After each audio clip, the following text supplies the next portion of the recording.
Okay, so I figured out why I always film my videos in my pajamas. It's because these are the only times that I have alone. So right now it's the middle of the night. I've woken up in the middle of the night ever since my first pregnancy, which was back in June of 2019. I think halfway through that or so, I started waking up every night in the middle of the night and it's never stopped. Even at any point, whether I'm pregnant or not pregnant, nursing or not nursing. Um, and I don't think it's such a bad thing. I've learned to accept um, this switch that took place in me. I've I'm very consistent with my sleep. When I was Before I ever had kids, when I was a kid, my whole life from the time I was very small, I would go to bed at 9, wake up at 6 a.m. I would usually be the first person awake in my household. Even when I was really little, I just spend a few hours alone because I woke up before everybody else. And for me, when I got pregnant, something happened in my biology where I wake up in the middle of the night and at first I was concerned. I didn't want to develop insomnia or something, but really it's been very consistent for a long time and it's very useful as a mom because you have to get up in the middle of the night anyway, and at least it's consistent. Um, Most of the time, I don't have to get up in the middle of the night. Um, Most of the time over the last 3 years or so.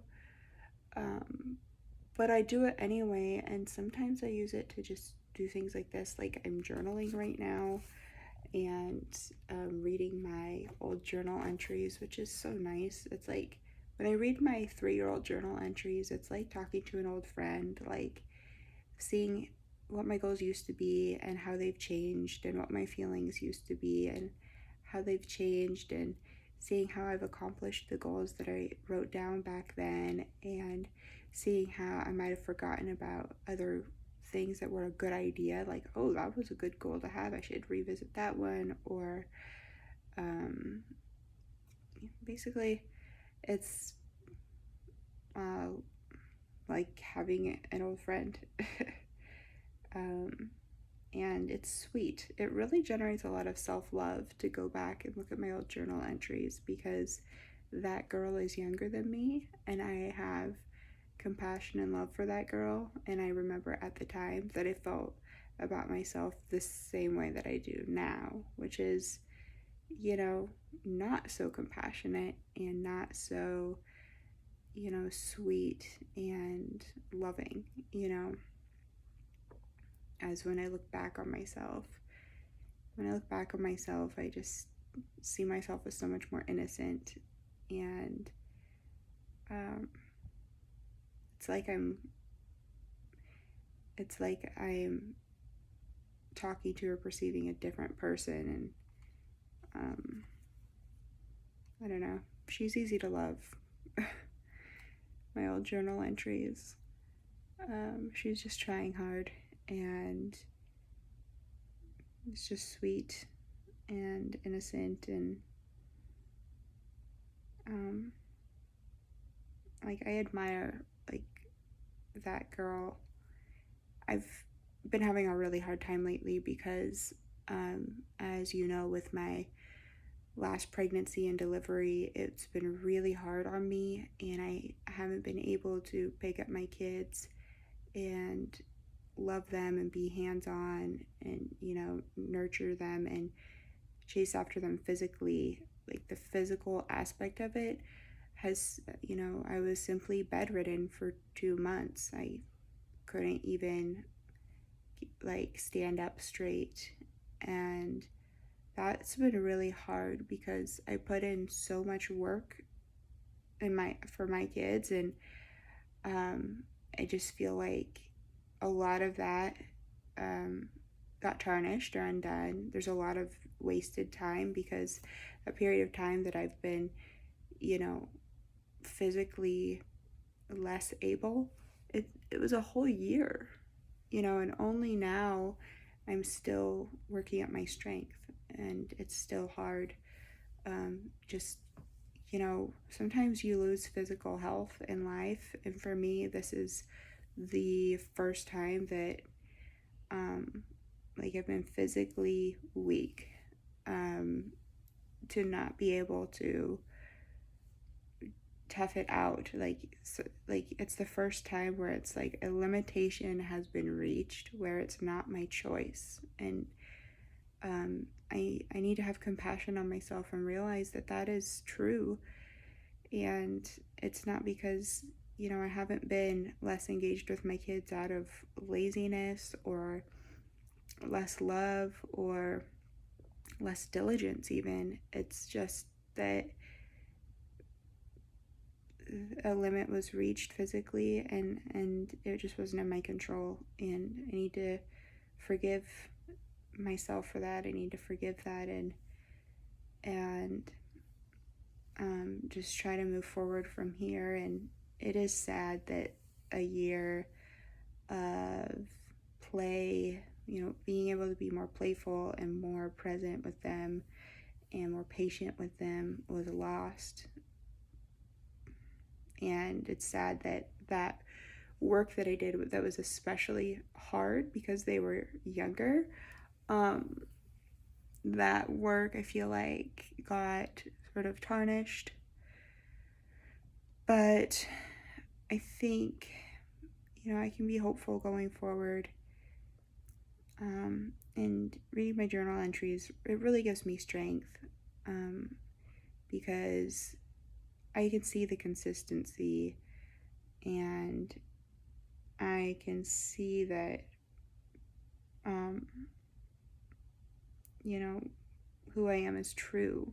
Um, it and I'm not just making excuses and things. I was second guess myself because when I was growing up, my parents,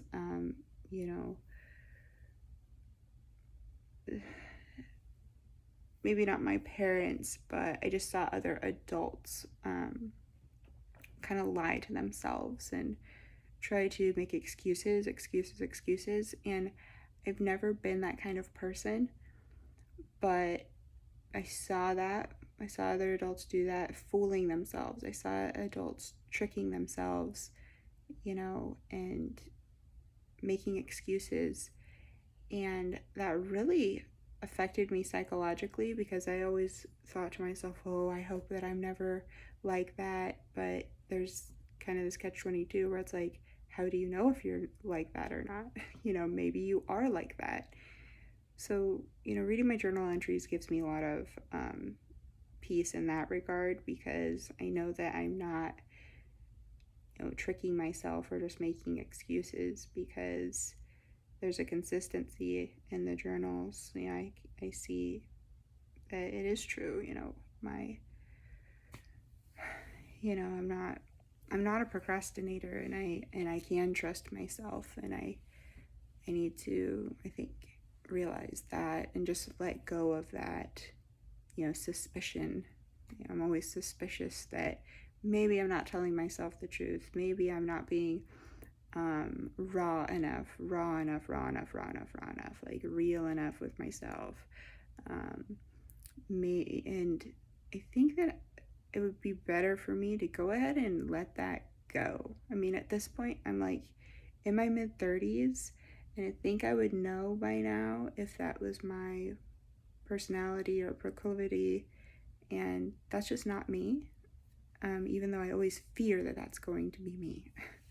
So that would take a load off my chest if I could just stop questioning myself, because I don't think I need to. I think it's scary to let go of questioning yourself though, because when I saw those other adults, what I saw is, when I was a kid looking at these adults, I saw these people have problems. Their problems will never go away because they will never recognize it, and then they have this festering stuff that goes on, and their problems get worse and worse. It's basically like being voluntarily blind, and then they're tripping all over the place. And I just didn't ever want that to be me. I didn't want to make a fool of myself, basically, by ignoring my problems or pretending that they weren't there. That's like always been really important to me, to immediately, directly address problems and avoid problems happening in the first place. And a huge part of that is you have to be very honest with yourself, and always ask yourself if you are the problem. And I don't know, if I let go of that, then that's a protection mechanism that maybe it's helped me a lot more than I realize, and maybe I shouldn't get rid of that. But at the same time, it does take a lot of energy, and it at this point, at this age, it's like I think I've proven that I don't really have that habit. But then again, I don't want to develop the habit, so I don't really want to let go.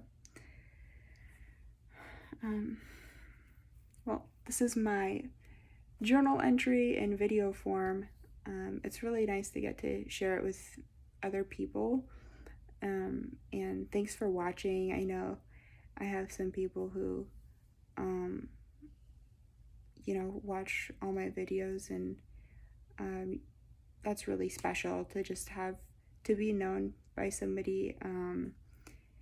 And so thank you for watching, and drop me a comment if you think what I said is interesting and you jive with it, and I'll see you next time.